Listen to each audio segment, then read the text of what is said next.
makikipag-ugnay pa rin sa Panginoon sa pamamagitan ng mga tinawag ng Diyos. Kaya biyaya, ako Cagayan de Oro pa eh.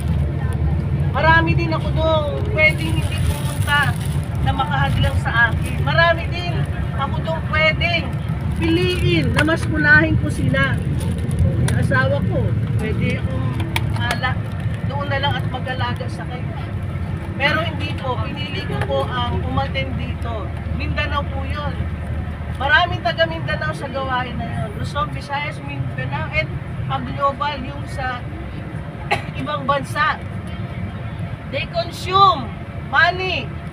Hindi po mura ang pumunta dito. Very expensive.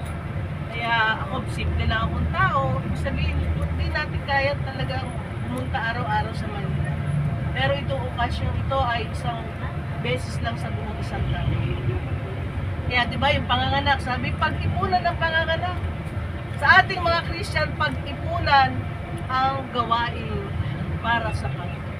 Kaya ito po ay isang biyaya sa atin. Maraming hadlang doon, pero pag darating sa atin ang mga hadlang, gingitian lang natin. Kaya biyaya ng Panginoon, isang biyaya po na tayo ay makapagpalakas ng isang mananampalataya o isang tao. Sapagkat unang-una, ang natutuwa sa atin, sa inyo, especially ng mga na-invite, ang Panginoon. Grabing saya ng Panginoon. Sinong malungkot? Ang demonyo. Kaya nadala kayo dito, malungkot sila. Kaya doon pa sa gawain, pilit kayong iinipin. Gawa nila yan eh. Maraming magsisingkin sa isip nyo. Pero alam niyo po, ang gawain na ito ay napakahalaga. Ito yung pinakayaman na pwede mo pang ipamana sa iyong mga mahal sa buhay.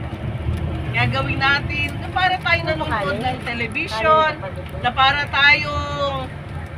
tayong nasa sinihan. Diba po?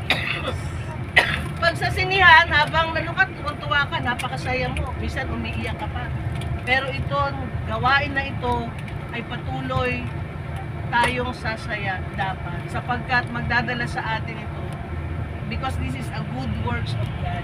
Diba? Sabi nila lagi, gawin natin ang mga gawain ng Panginoon. Ito po ay isang gawain para sa Panginoon. Hindi lang pagsimba, hindi lang pag-pray, kundi ito po ay gawain ng Panginoon sapagkat ito ay mag-aakay sa atin sa paglilingkod. Masaya ang Panginoon.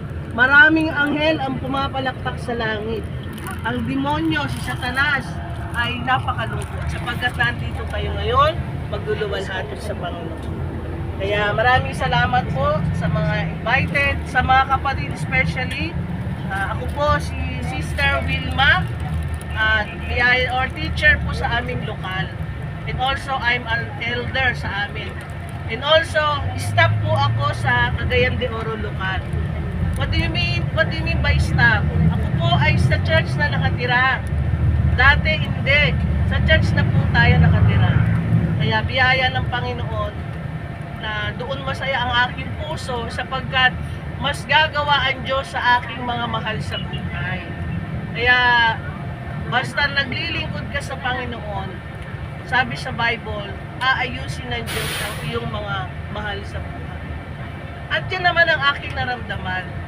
Kaya biyaya ng Panginoon, kahit wala tayong kayamanan, mayaman naman tayo sa paglilingkod, lalo na pag ikaw ay nasa church mismo.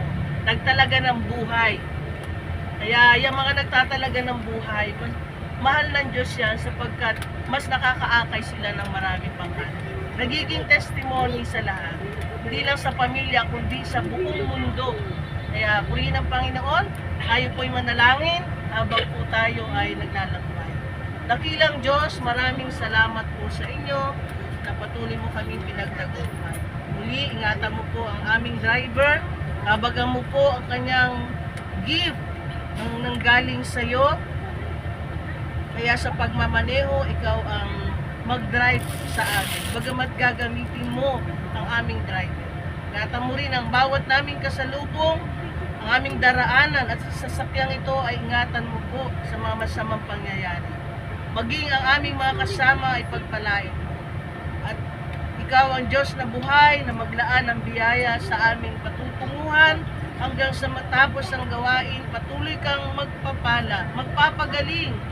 Ikaw ang patuloy na magbibiyaya. Salamat po, pagpalain mo po maging ang panahon, ang aming mga panalangin patungkol sa Home Free Global Crusade, Panginoon, o International Global Crusade ay pagpalain mo. Ang aming mga panalangin, Panginoon, ay mararamdaman namin sa iyo. Kami nagtitiwala sa pangalan ng aming Panginoon sa Kristo. Glory to God. Glory na atin. Everybody say, praise the Lord! Praise the Lord. Amen. Praise the Lord.